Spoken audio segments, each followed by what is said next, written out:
All right, welcome everyone back to the Global Lacrosse Summit. Just want to open up by thanking our sponsors who helped make this possible: Sticks and Picks Podcast, Manitoba Lacrosse, Bear Paw Lacrosse Events, the PAR Team, Major Series Lacrosse, Uncommon Fit, and Apex Lacrosse Events. I am joined here. I'm Stephen Stamp, and I'm glad to be bringing you Ryan Keller, head coach for BC Lacrosse BC. Is it BC Lacrosse or Lacrosse BC now? It's TBC. Head coach for the U14 team, and Team BC. So Ryan is going to share some work on developing youth defenders, and feel free, folks, to jump into the Q&A, type in your questions, and I will interject them at opportune moments. So Ryan, it's all yours.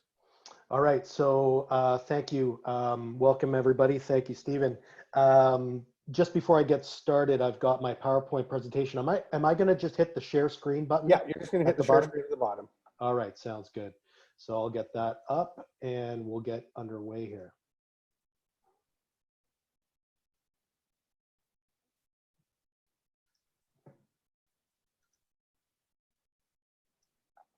Okay. You see that?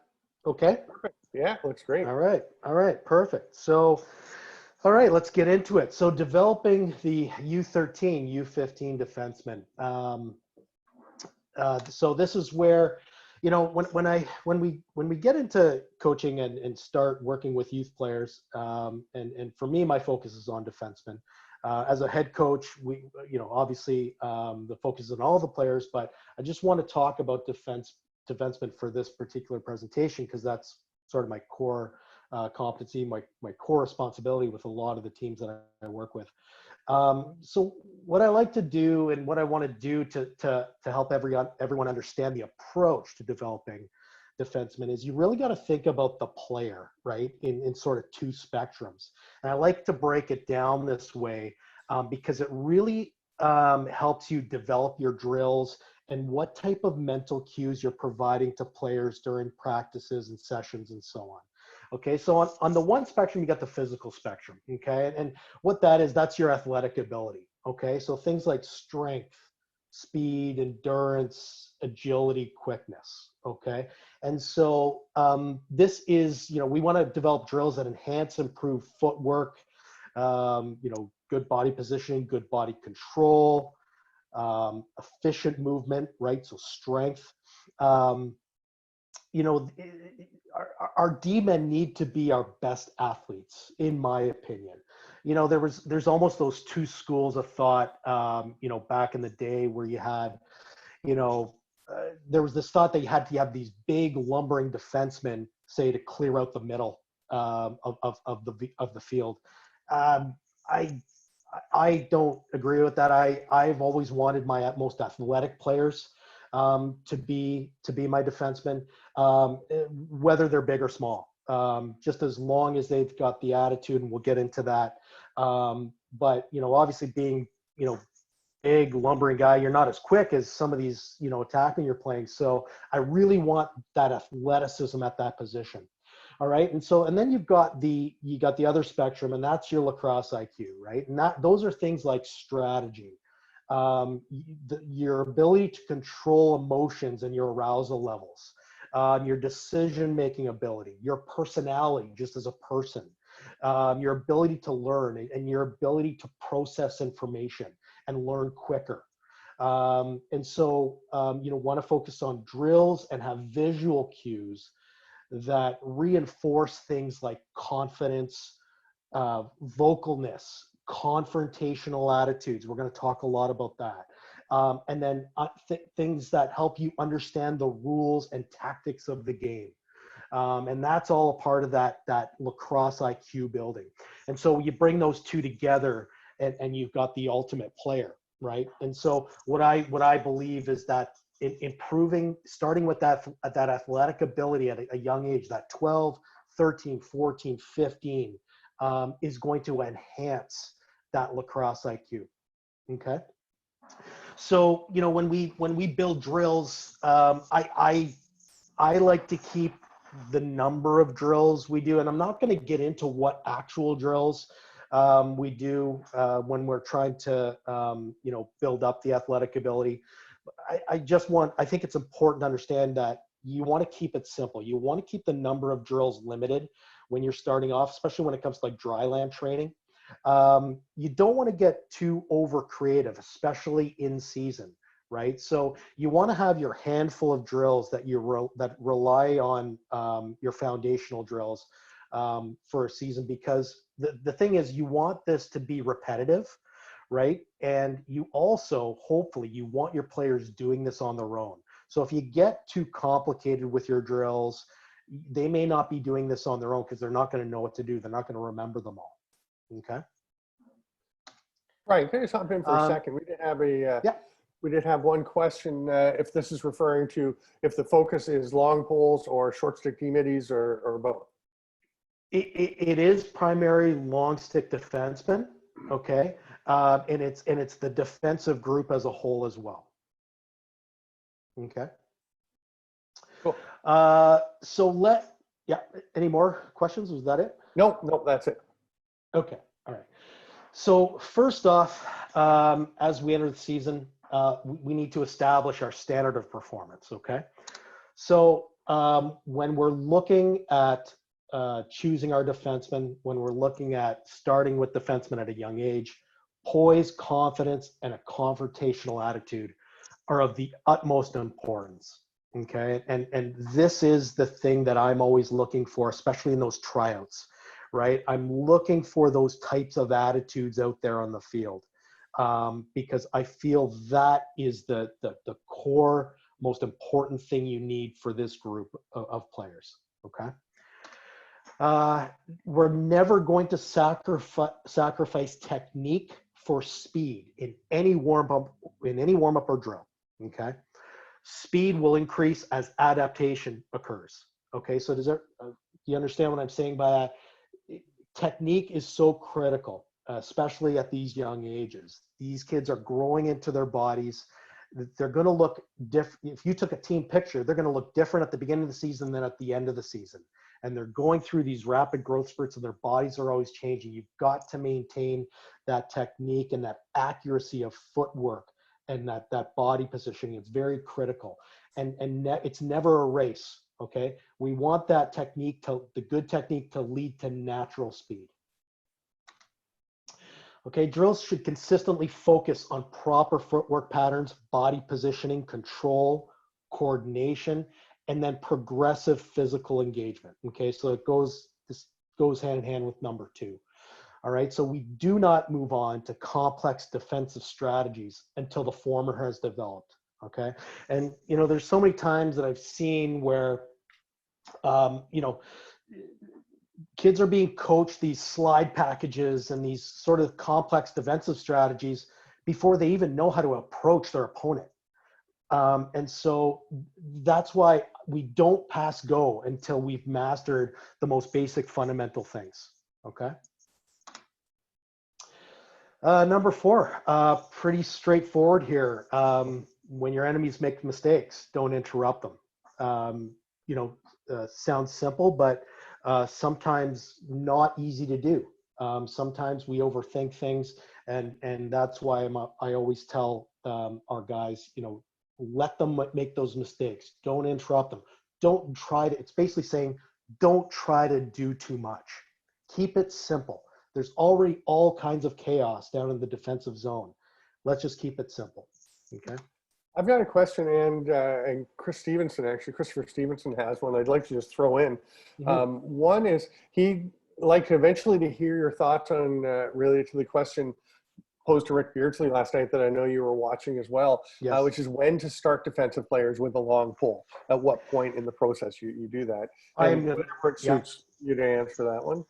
Yeah, and that's something I am going to answer as I continue through this, okay? Because that is very important. So that's a great question, and I'm going to talk about it and I'm glad Rick said a lot of things in yesterday's presentation, and I watched it just to make sure, I have a tremendous amount of respect for Coach Beardsley.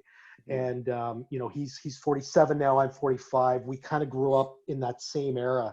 And I always saw him as that guy, that pinnacle. guy. And so he said a number of things that just resonated so well for me. And it makes me feel good because I feel like, just I'm on the right path with what I'm trying to teach our players and what I'm trying to, teach everybody here. So we will definitely get into that. Excellent. And my question actually was going back to the, you said, we don't move on to complex defensive strategies until you've got the fundamentals down. And I'm just curious, and you're probably going to talk about this at some point as well, but I just want to see if you talk about the balance of, some players are going to advance at different different rates. Some guys are going to get it and be hungry for more. And some guys aren't going to be ready and it'll just mess them up if you try and go on. Yeah. Is that your question? Because that's it's a fantastic question. Right. And listen, you're only as good as your worst players. Right. And so, when you're identifying that sort of, that range of talent that you've got on your teams, you're so right. You've got guys that are going to be studs, and then you're going to have guys that are going to be good, but they're just not quite up to that level. And, you've really got to focus on that bottom half of your squad, right? Because you could have the most amazing guy in your squad, but it's your weaker players that are going to lose the game for you, right? And so you've got to work extra hard to bring those guys up to that level. Right.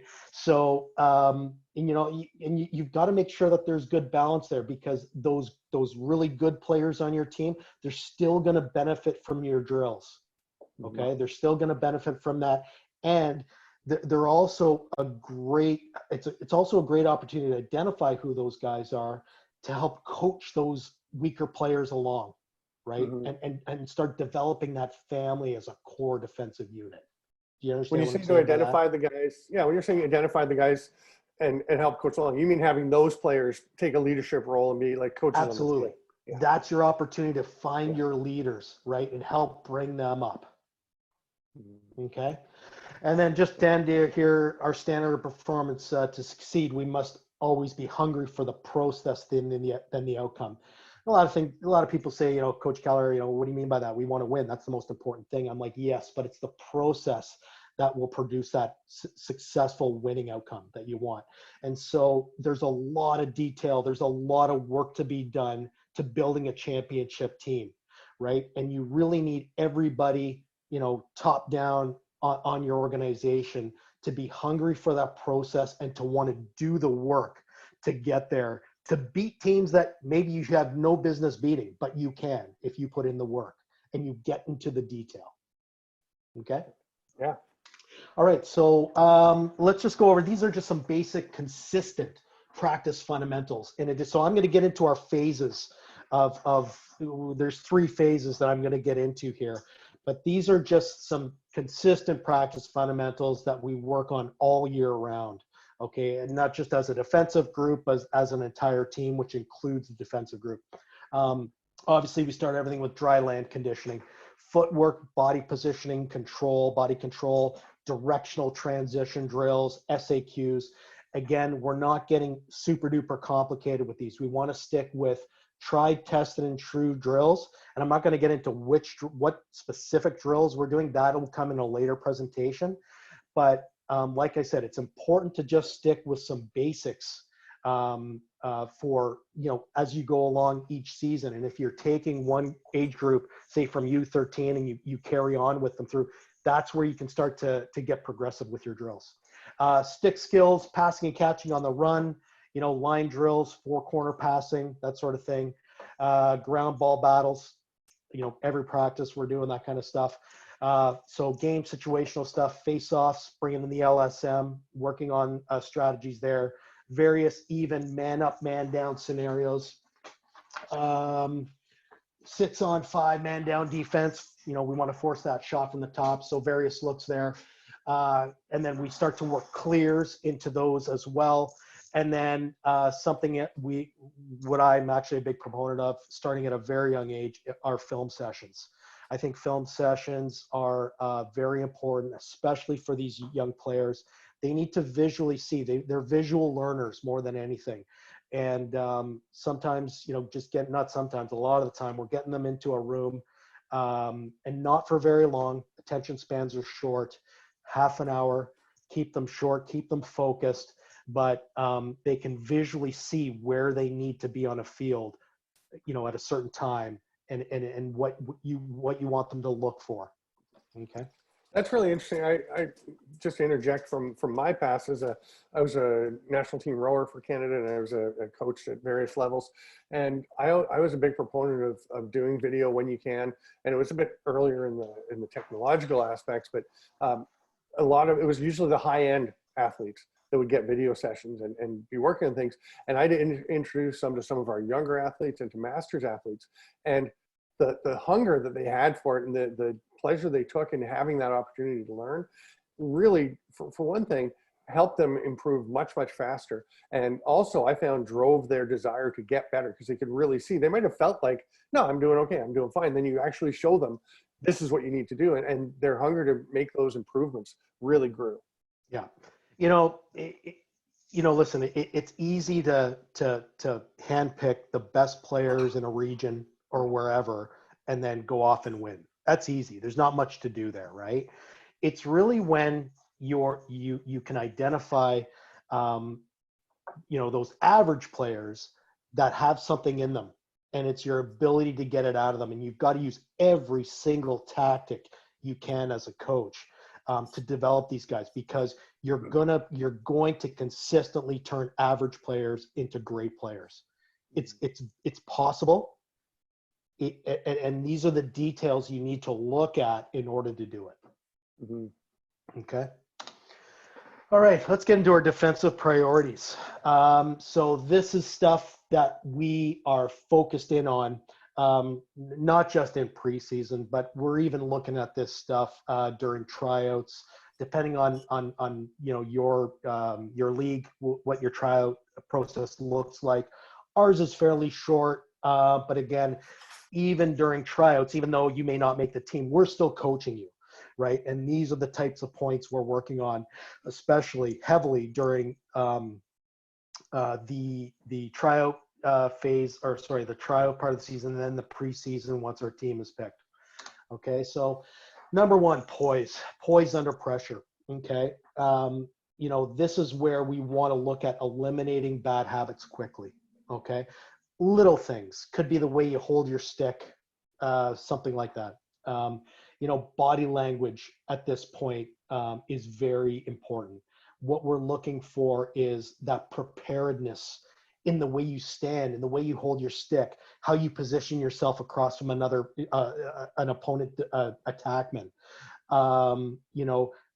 How close, like, are you just following your attackman around like a lost puppy dog, right? Body language, things like that. We're looking for that confidence and that poise. And then that patience, right? What can you lure your enemy into, right? As soon as your guy gets the ball, are you going after him, flailing your stick all over the place? No, we want total and utter control, right? So we want that patience, and we're looking and we're coaching that stuff very, very early on, okay? Number two, confident and aggressive language. Okay. And you know what? I've got 3 points under defensive priorities here, but really these are all like 1A, 1B, 1C. They're all so incredibly important. And that's why they are part of phase 1. This is your base fundamentals, right? If you don't have this, you don't have a defenseman. So confident, aggressive language. And this starts in warm-ups, right? So talking and moving at the same time is hard, right? I mean, a lot of the time you'll see a lot of movement going on in the defensive zone. The offenses that you're playing against, they're throwing the ball around, they're getting that around the perimeter quite quickly, and all of a sudden it starts to get quiet, right? And you're like, no. And that's because they're moving at the same time. And talking and thinking and moving all at the same time is very difficult to do, especially at a young age, right? So that's why it has to start in warm-ups while they're in their line drills, going back and forth. I got ball, who's got my right? In line drills, calling each other's name, right? Hey, Johnny, I'm open, whatever it is, calling each other's name, learning each other's name, right? If you've got a new group of players that have never played together before, That's what you want to do. You want to be calling them by first name. Everyone's learning each other's first name, last name right at the beginning of the season. And you're also practicing your vocalness. Okay. So something I like to say is don't watch your tone, right? You know, your parents are always saying, hey, watch your tone, young man. No, do not watch your tone. We want that angry, aggressive tone in the defensive zone. And again, I'm gonna go back to what Coach Beardsley said yesterday is, you know, he said that he was always such an angry guy. He was loud, angry, in your face. And that's what we want as defensemen, that attitude, that aggressive language, right? Not just, hey, I got ball. No, I got ball, right? Aggressive language, like you're going to attack. We need to do whatever we can using our body language, our voices to put doubt in our opponent's mind. We can't leave any stone unturned, okay? Let your eyes do the talking, okay? And this is where, you know, you're working with your teammates. He's not looking at something. He can't see a pick coming right, and that's where you're his eyes and ears for him, right?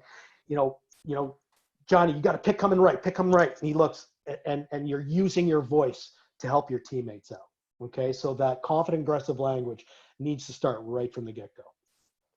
I have a question about language and communication from Dave Hallows asking about your thoughts on players having to wear mouth guards under their helmets, which obviously is a safety factor, but it interferes with the ability to communicate effectively. Yep.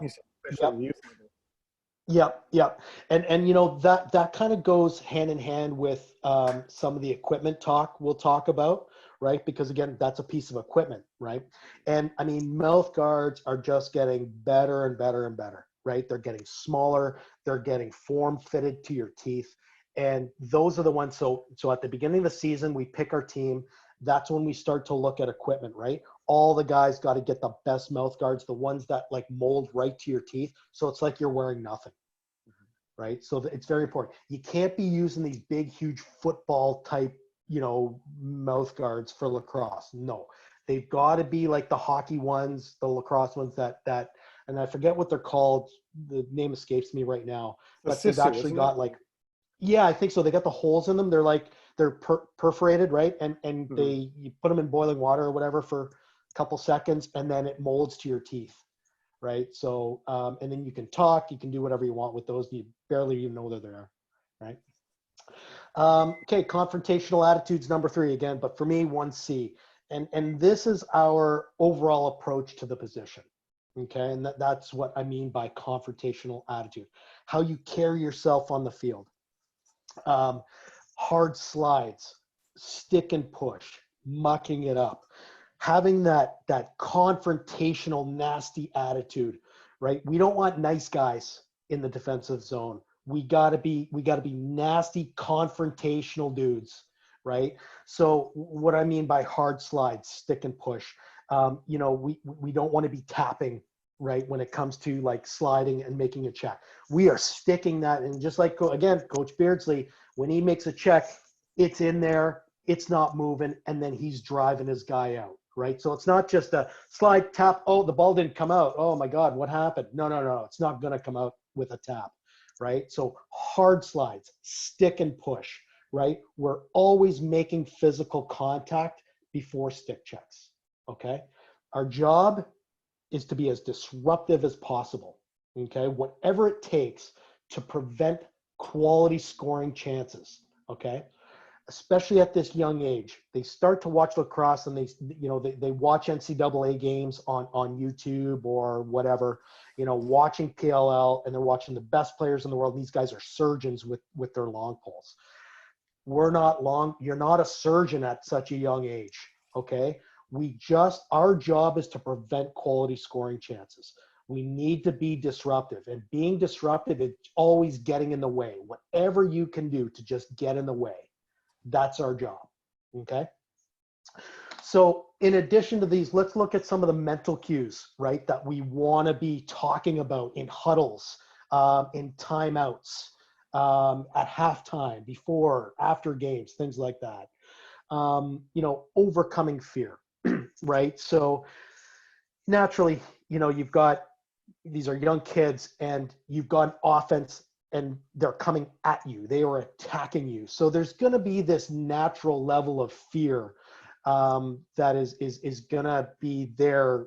You just can't help it of defensemen. Some are going to have some are going to have it more than others. Okay, so we need to give them those mental cues and those perspectives on the game to help them overcome that fear. Some of the things I talk about: nameless, faceless objects. We don't. If you start to think about the other team and you start to look at individual players, you start to on the other team. Go, oh my God, look at him move. Man, he's so good. Oh my God, he's wearing all this eye black. Oh my God, look, he looks mean. He looks nasty. Listen, you start to look at the opponent like that. You start to give them an identity. And once you give the other team an identity, that identity now becomes meaning. And you start to develop these meanings about the other team that don't really exist. Okay. And so we have to eliminate that as soon as possible.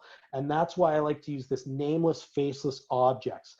These are just nameless people, faceless. They have no face. They have no meaning. They have no identity. They're just shadow objects that you are playing. And so we need to focus on our game, not theirs. Okay.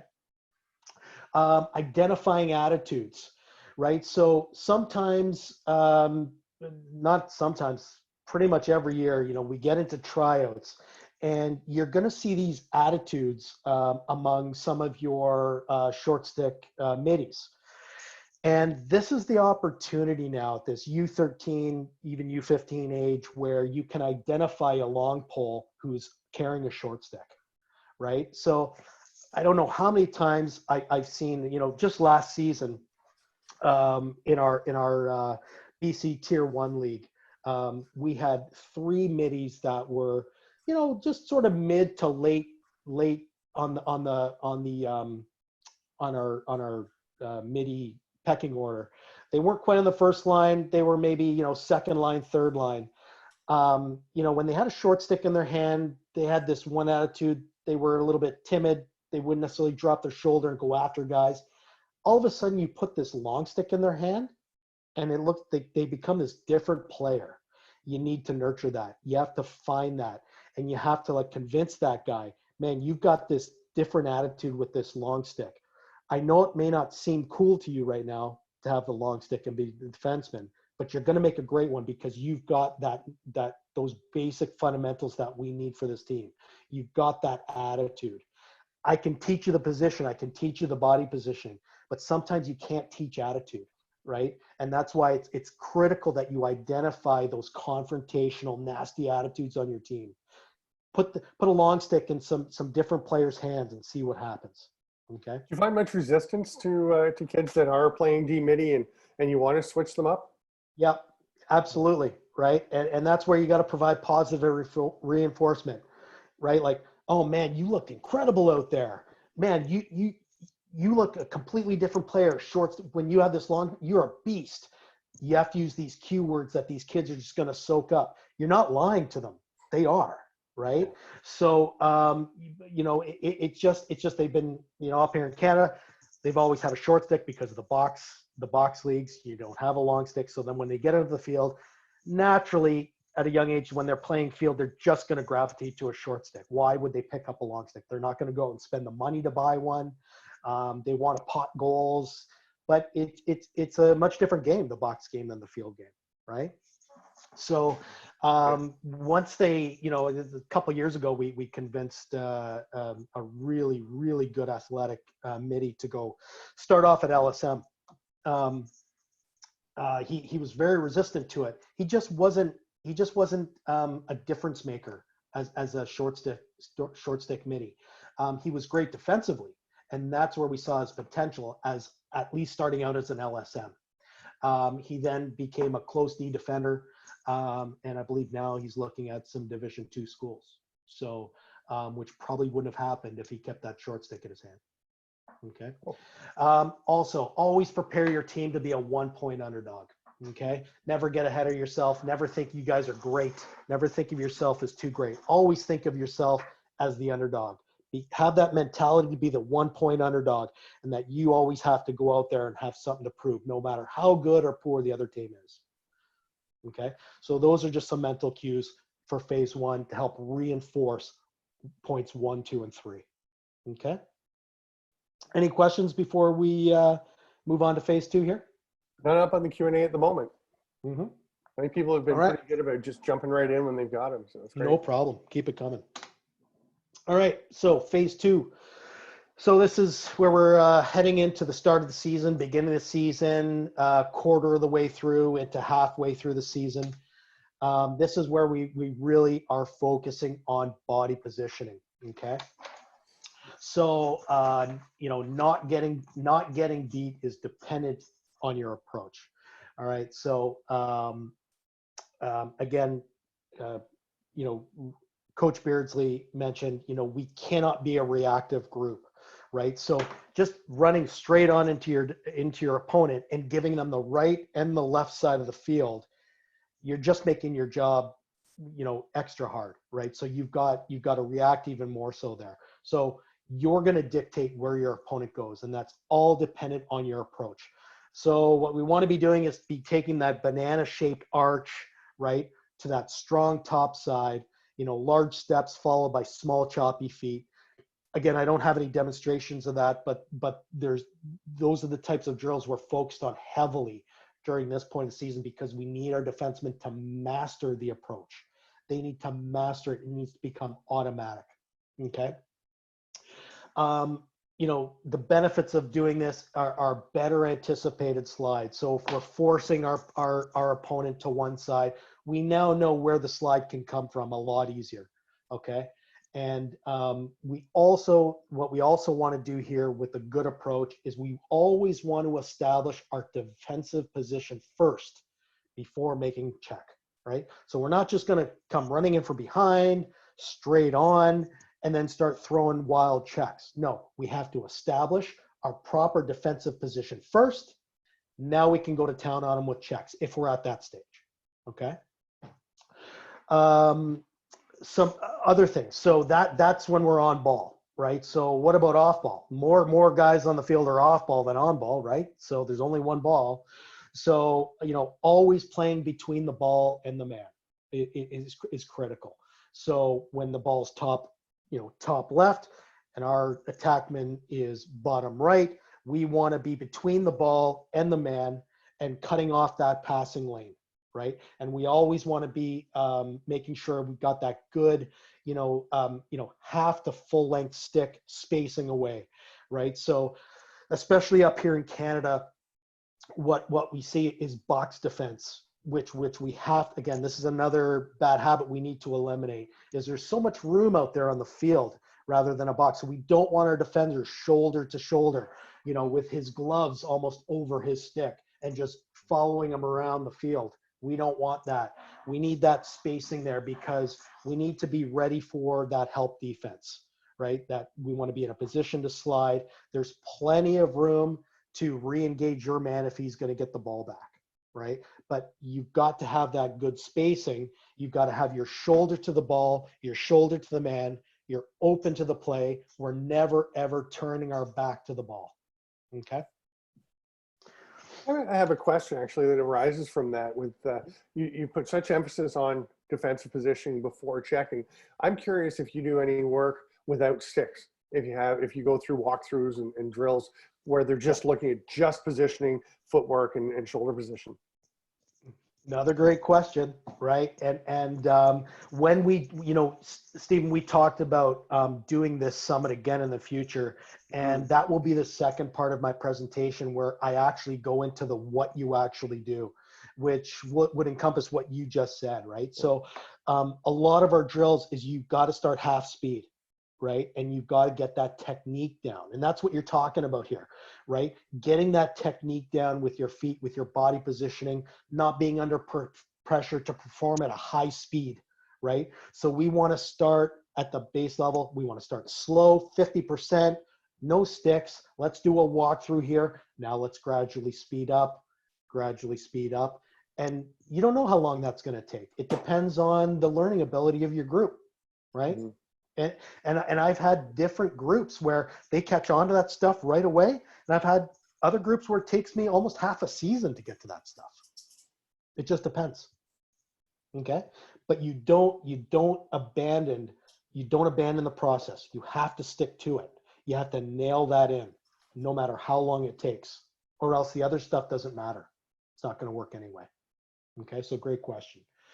Again, help defense, right? Shoulder to the ball. Having that head on a swivel and always being between the ball and the man. We never want to be behind our man while the ball and your opponent has got a clear shot to receive a pass, right? So we want to be cutting off those angles, cutting off those passing lanes, being ready to slide and being able to go back to our man all in a short amount of time, right?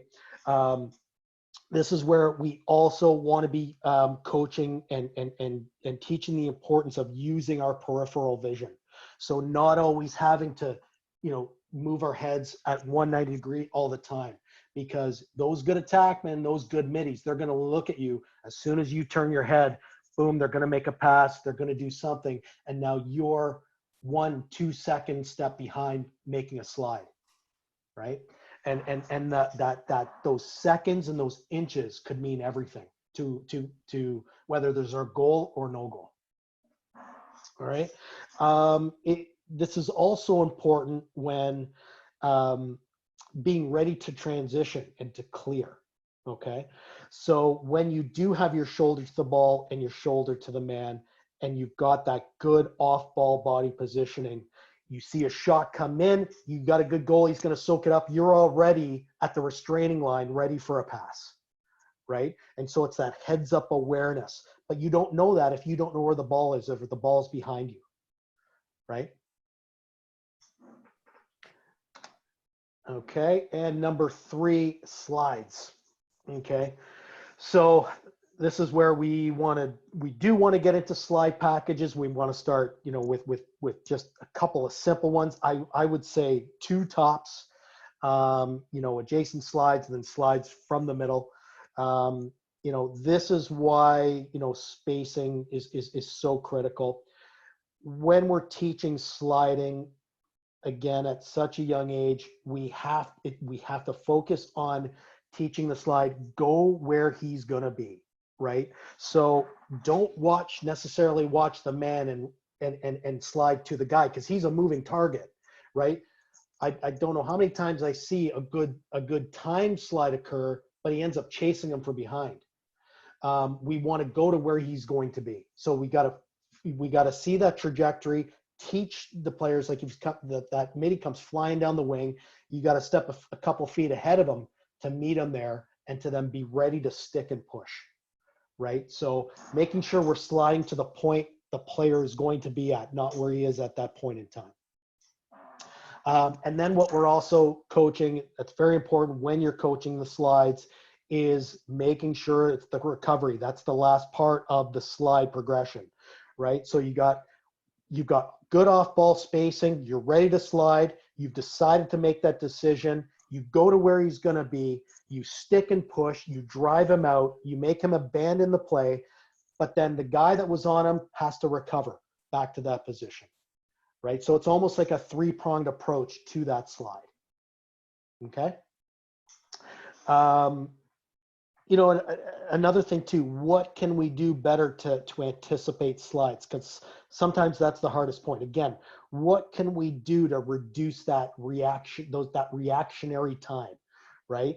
Body language, right? Just been playing this game so long, I can see it in that midi or that attackman's eyes when he's going to go. You see it in his body language when he wants to beat one-on-one his guy, right? It's going to happen, right? And so when you can tell that your opponent is going to go, that helps you with everything from talk. I got your help. I'm going. He's going to go. Just your voice alone could prevent him from doing it, right? There's so many things that can happen there when you're watching body language and you can see the other player's eyes and what he wants to do. Okay. Anything before, actually, let me get on to the awareness cues here before we move on. So awareness cues during this phase, identifying matchups, right? So this is what I'm talking about, developing the mental IQ as we're developing the physical abilities here and the athletic abilities. Identifying matchups at this point in the defensive zone, right? So identifying when you're playing against another team, who are their hot hands, right? And making sure that you've got that one vocal leader on your defense who's conducting who's going to take who, right? So making sure that's occurring, not just accepting who ends up covering who because he's closer at, in terms of, spacing at that point in time. Do you have your defensive group thinking ahead, knowing their stud midi or whatever is coming out on the field, who's going to take who, and you've got a guy directing that traffic, right? I'm curious because I mean, earlier you had mentioned, the nameless, faceless object. If you're not giving them a humanity by, and An allowing identity, them. yeah. Yeah. So do you just say, 22, you've got 22, you've got 10, obviously using numbers? Yep, exactly. Yeah. Exactly. Right. And, that's where when we're say between quarters or we've called a timeout or we're at the half, I'm going to pull out my, my one guy leader, the guy who's never coming off the field. And I'm talking to him one-on-one, telling him, listen, when this guy comes on, you make sure you're on him or you've got whoever you trust, right? You really want to start putting some faith in your players to make important decisions, because you want to put them in a position to succeed. It's going to do everything for their confidence. Everything. It's so important. You don't want to hold their hand and tell them how to do everything. You want to make them, make mistakes. And that's why this is so important early on in the season, when we want to get through these mistakes, learn from our mistakes. We want to make mistakes, right? I know that sounds weird. I like to lose. Okay. Let me explain that. Losing is so important to identify our mistakes so that when it gets to the real important parts of the season, those are fixed. Okay. It's that simple, right? I need to lose to see where the holes are in my group. Okay. So I hope that makes sense. Part of doing that is my number 2 awareness cue here. There is no scoreboard. We don't care about the score.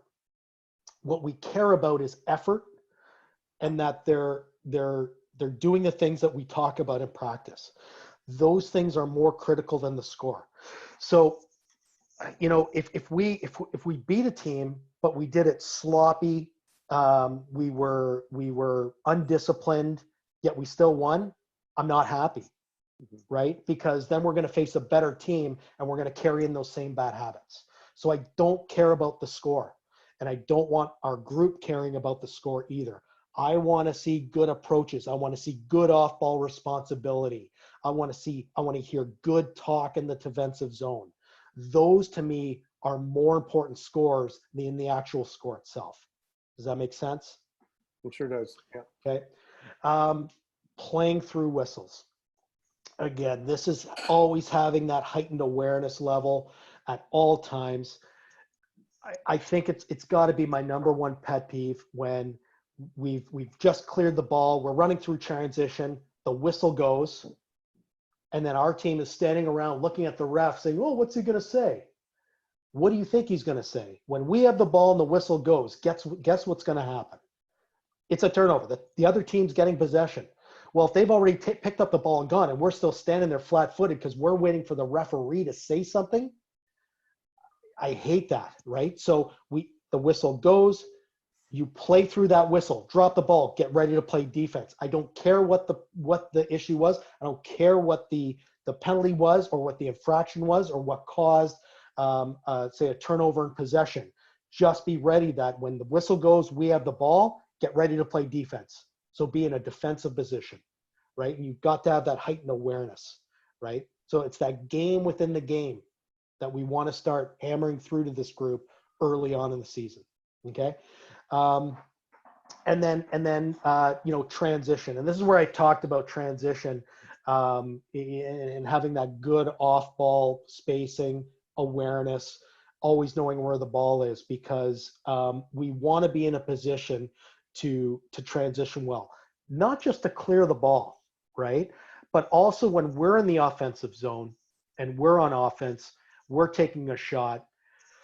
We need to have that heightened awareness of that one guy coming back right after a shot, because the same thing's going to happen where their goalie could soak that thing up and then outlet that pass.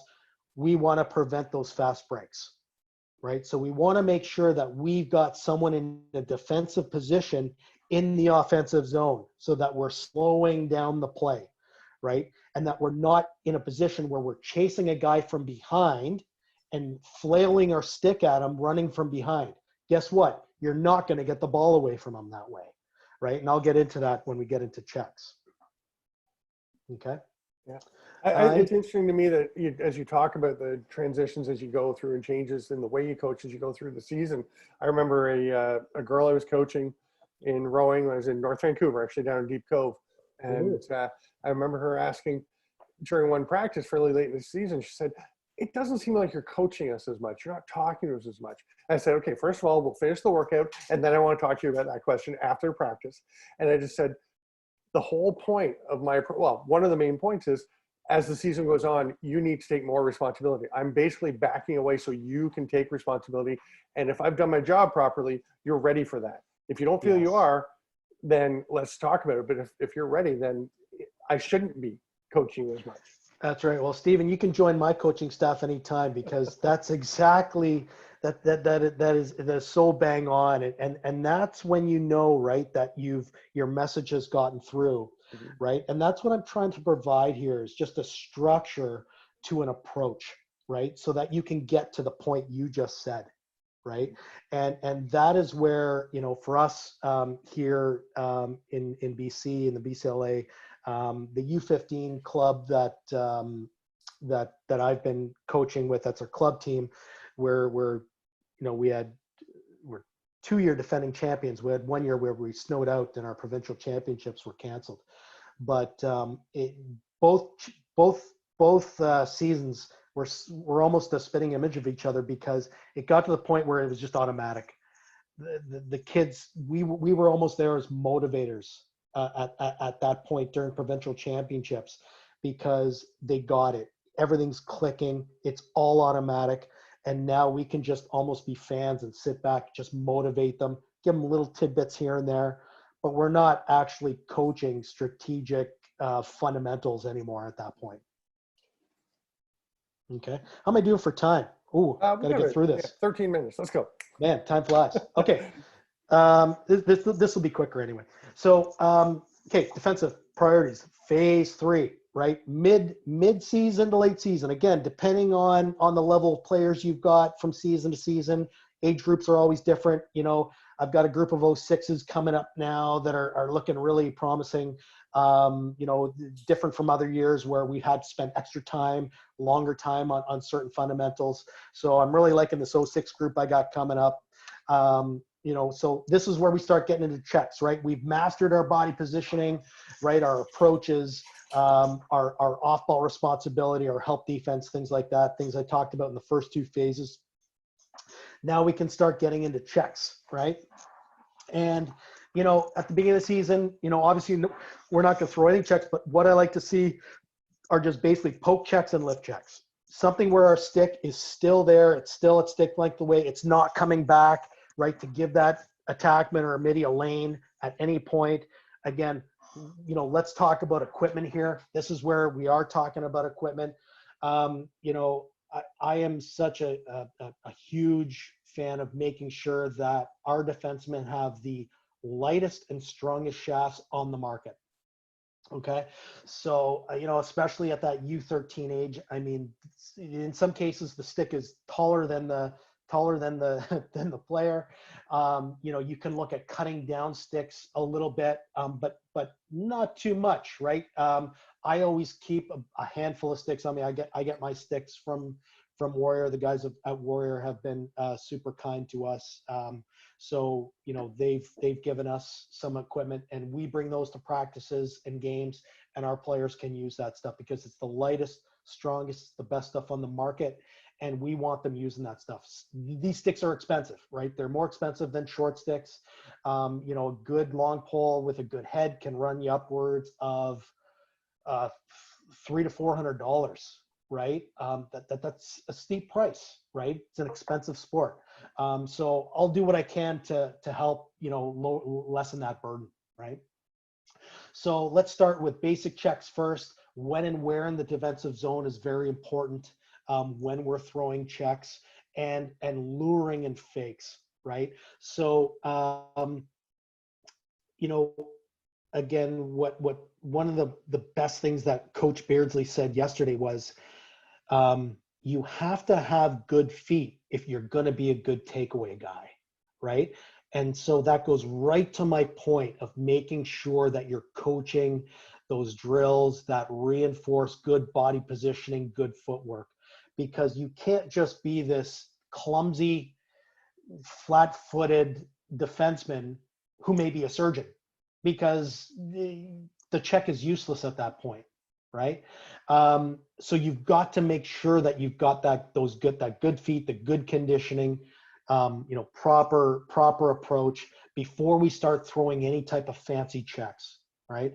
And so I always want to coach, you know, just simple checks out of the gate, just simple poke checks, lift checks, you know, slap checks, whatever. Again, no taps. We finish our checks. So, you know, sometimes these young kids think, you know, a tap is all it's going to take, and then the ball is suddenly going to come flying out, or he's going to send the kids, you know, stick on a helicopter ride, whatever. No, not going to happen, right? We need to get that check in there, stick it, and drive. So no taps. Also, if you noticed Coach Beardsley's checks that he was demonstrating yesterday, almost all of them started with him luring or faking first, right? So, you know, moving that stick and then coming down, right? So trying to find and force that attackman into an opening and exposing that stick by luring in some ways, or, you know, faking, like he's gonna go, am I gonna go? No, and bang, right? So it's incredibly important that once you start getting confident, start throwing checks, that you're also good with your strength, your good hand speed. You got good strength so that you can fake first, so that you can give yourself a higher percentage of success with your checks, okay? We want to do something to disrupt opponent's trajectory or center of gravity in order to create an opening or window of opportunity, right, for that higher percentage check, right? So ball comes around to our attackman. The first thing on your mind should not just be to throw a fancy check. What do we got to do to throw him off his trajectory first? What can we do to throw him off balance? Can I get my gloves together and give him a jam? Anything. What can I do to disrupt him first into what he's thinking, and then throw a quick check, right? So give yourself an advantage first. Don't just rush into it, throw a check, right? That's what your attackman's waiting for. One thing, I think one of the best pieces of advice I ever got as a defenseman was when I was 17 years old. I was, I'm from Toronto, and I went down to a top 75 camp down in Long Island. And in one of the drill sessions, Roddy Marino was working with us. And he told our group, he said the best, and so Roddy Marino was All-American attackman, Team USA. Stephen, I'm sure you know Roddy Marino, and he told us the best defensemen he ever played against were the ones that threw no checks, right? And you know, that always amazed me, you know, at the time, because I just thought as a defenseman, you always had this advantage. You were the only one that had this 6-foot stick, and you could hit people with it. So, and then for him to say the ones that threw no checks were the toughest ones for me to go against. And he said, because I didn't know what they were going to do. I didn't know. If I was up against a good defenseman who was playing me proper position, I didn't know when that check was coming. I didn't know where to put my stick. And as I got older, it just made more and more sense. right? And that's why I say proper defensive approach, proper defensive positioning is way more important than your ability to throw checks. Okay. We are not throwing checks in the danger zone. So to me, the danger zone is like that 10 yard by 10 yard space in the middle, in front of the net, in the hole there, where your mid-year attackman's rolling you over the top. They get into a scoring position, right? That is the time where we have to throw him off his trajectory as much as possible, right? We can't be reaching for sticks at that point, because what did I say? How hard, first of all, it's hard enough to throw a check at a young age to begin with. Now try throwing a check when you're on the run at full speed. Not going to happen, right? You need to be focused on pushing him off, pushing. As long as you're being disruptive, getting a stick just under his arm, you're moving him with your elbow, you're taking your two hands, shoving his shoulder, shoving him down at his center of gravity, at his waistline. Whatever you can do to disrupt him and take away a quality scoring chance, you've done your job as a defenseman. Okay. Next, zone defense. Okay, this is where we're getting into more strategic stuff. So zone defense is really important, especially as we get into that U15 stage, right? It requires a good amount of IQ amongst that defensive group. You've got to have really good conditioning at this point, because you're on your toes a lot more and less with your stick, right? And you really need to have that vocal leader in the group to instruct that, and I always want, when it comes to a zone defense, start with a 3-3 zone D. It's simple, it's easy to teach, keeps it simple. The zone defense is hard enough to accept for one-on-one man-to-man defense players to accept in the first place, to then have them, get into the zone where they're told to just guard a zone. It's a bit of an awareness range that they've got to get through first, right? So start with a 3-3. It's the best, I think. And what I mean by proper conditioning is this is where you're constantly moving that box, right? As the ball starts to move, right? Like arms of this box start to move out and in, right? And so you're constantly on your toes, right? In and out, in and out. It's almost like, you notice a goaltender in hockey, right? He's moving in this crease that's like 6 feet wide or whatever.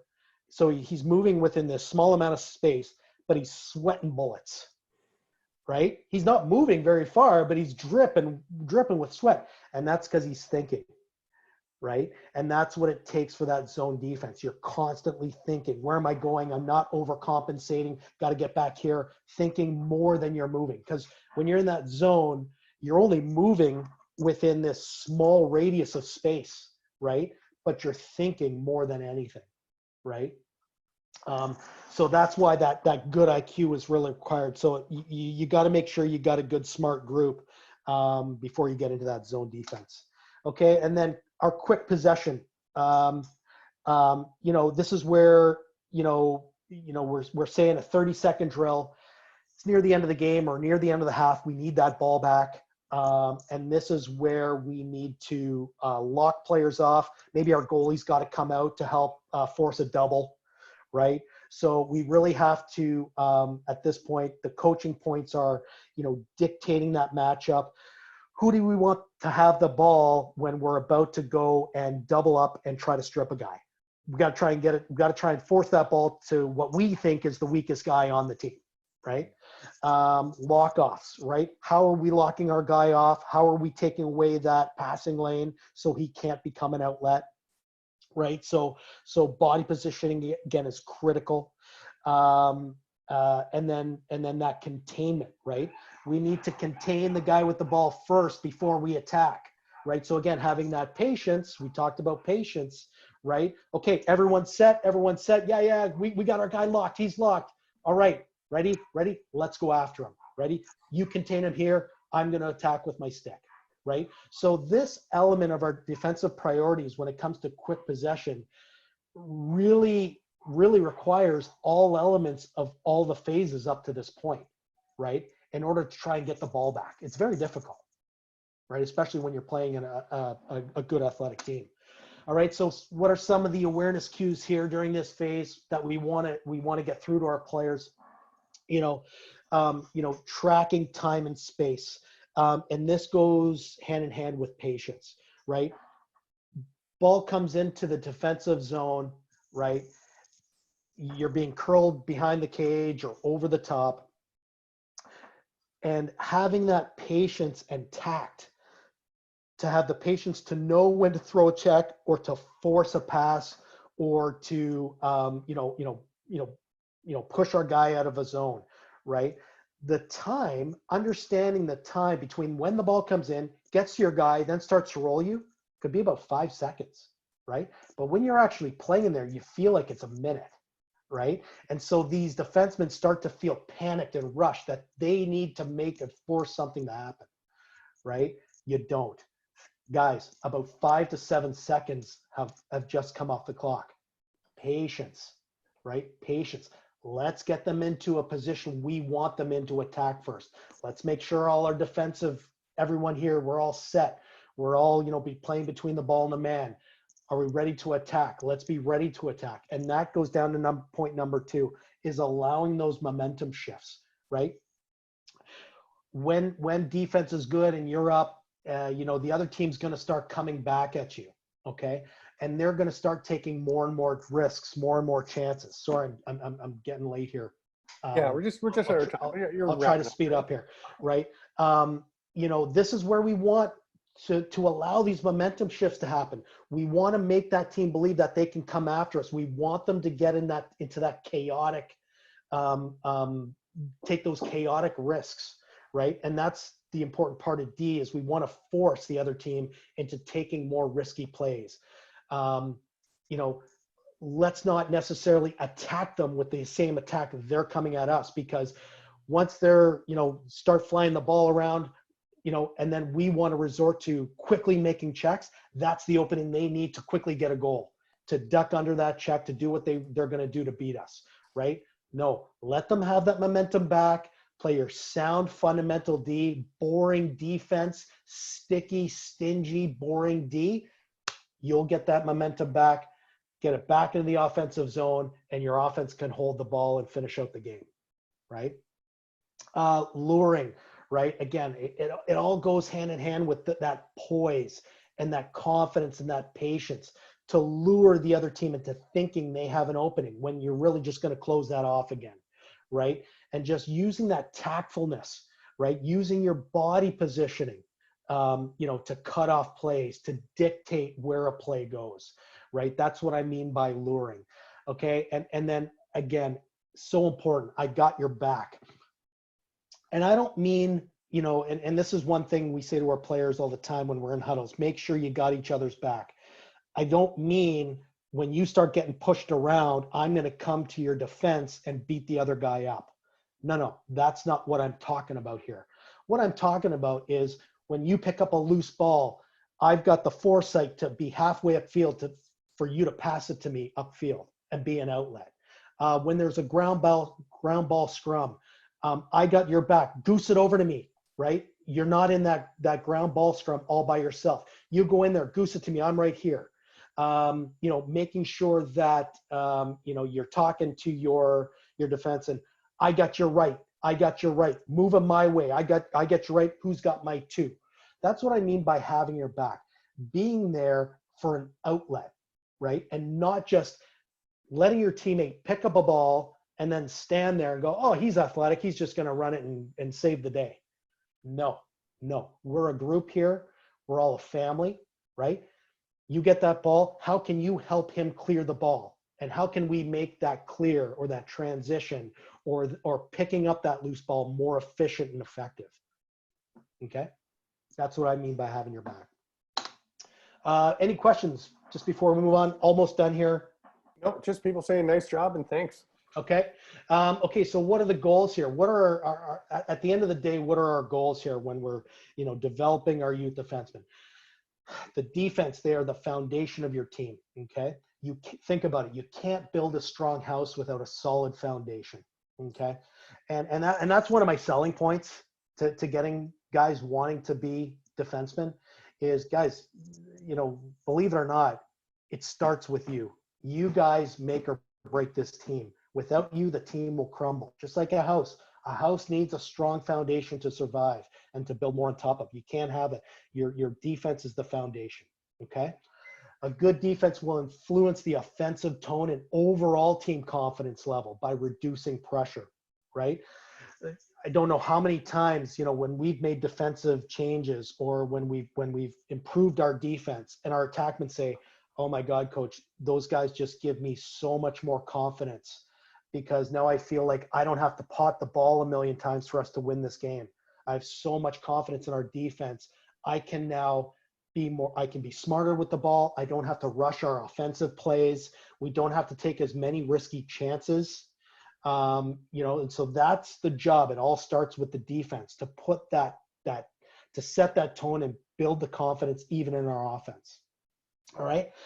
We want to build an extremely cohesive and confrontational unit, and that's going to permeate throughout the entire team, right? So that attitude that Coach Beardsley brings, right? That's why he was a part of those championship teams, right? That energy and that attitude that he brought just permeated through the entire organization, right? That's why it's so important. It also helps the entire group learn how to win. They win together, right? They win together as a family. When you're all confident as one, man, you guys are unstoppable, okay? You can't just have a couple of hot shot middies, a hot shot attackman, one stud defenseman that have confidence. Your whole team has to have confidence to win those championships. And it starts with that coming from the defense, okay? And ultimately, our goal is to develop talent that is ahead of its time, okay? You want to develop these players so that they have the ability to compete with older teams, right? And hopefully you're in an organization that has various age groups, and you can go to that coach and say, hey, can we play you guys in a friendly? I want to see where my guys are at, right? We do that all the time, okay? So our defense dictates behaviors everywhere on the field, right? And so what does that teamwork approach actually look like? We get that confrontational attitude going out throughout the entire team. Everyone's got that off-ball responsibility, loose ball tenacity, right? They're tenacious with loose balls. We have that patience and tactfulness that we talked about. And then finally, that poise and composure where everything can branch off of, right? And when all those things come together, Stephen, it's like you said, right? When you said it's almost like you're not coaching. The score will take care of itself when all these things come together. And these are the things that we've experienced here in the last few years with the teams that I've been a part of coaching, and some of my coaching colleagues that I'll show you here. Here's our group. This is at the beginning of the year. This is our U14 Team BC team. We headed down to the Sandstorm Festival. If anyone's been down there, fantastic tournament, so well run. This was the most successful U14 team Team BC ever had down there. We went 5-0, and that was against teams. So we go by age, age, and US goes by grade. So what happens is Canadian teams go down there, they end up playing kids that are older than them, even though they're in the same grade. So we went 5-0 against teams that were older than us. And, it was just so great to see these kids develop. We were able to navigate our way through this tournament. The changes that we saw in such a small amount of time was incredible with this group. We've got a good core group here that's going to go on to U15 that we really want to, compete for a national Canadian championship with. And you've got a few kids here.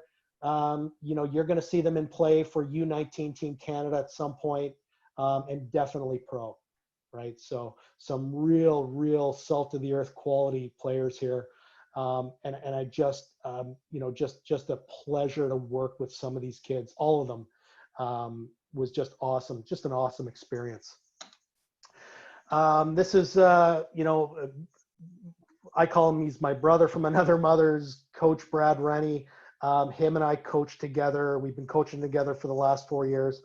I can't stress how important it is to partner with coaches you trust and who share similar values and approach to the game as you. Because what you're coaching, everyone's got to be on the same page. You're not always going to be in the ear of all your players. You're not at every station on the field. So all your coaches need to be on the same page, teaching what you want, right? So, with Brad, I trust him with my life. He's family, and our approach is with our teams, we want to build a family first. And when you can do that, when you've got that trust and that cohesiveness everywhere, the coaches are showing that, the players will then follow, and you can be unstoppable. Okay. Perfect. It's been a real pleasure. There's the contact information, and this presentation will be available to see later, so you can make sure you get all the info, get in touch. I know Ryan obviously loves to share information, is so engaging. I found it difficult actually when you're engaged, you tend to like ask for feedback from the people you're coaching or interacting with, and it's hard on Zoom. I know if I'm saying or just giving little verbal confirmations, that the picture will be switching back and forth. So I'm sitting here trying to keep myself from saying anything, but I want to be like, yeah, I get it. Okay. I'm in. I really enjoyed that presentation. Just want to thank our sponsors quickly: Sticks and Picks Podcast, Manitoba Lacrosse, Bear Paw Lacrosse Events, the PAR Team, MSL Lacrosse, Uncommon Fit, and Apex Lacrosse Events. And Ryan, really enjoyed it. Great presentation. You want to just wrap up? Thanks. Yeah, no, just, a lot of the details that I was talking about, a lot of the examples I was verbalizing, but obviously couldn't show. Just follow me at YVR Keller. I'm on Instagram. I'm consistently posting drills that will help, with any of your drill plans, practice plans, things like that. I really started posting a lot when this pandemic occurred because we couldn't get out there to coach. So I just felt the need that I had to start, videoing all my drills and then posting them. And at least all my players can then, take this, go out there and try it. So if you need some tips on some drills, just follow me there. I'm posting stuff all the time. Reach out to me on Instagram or Twitter, mostly Instagram. I'm not on Twitter a ton, but, DM me there if you got any questions, and I'll answer. Perfect. Thanks so much. Thanks everyone for being with us. Got lots more today, 3 more sessions today, a whole schedule tomorrow, and then back at it next Tuesday through Saturday at the Global Lacrosse Summit. Thanks to all of you. Thanks to Ryan Keller, and we'll see you all very soon. Thanks, guys.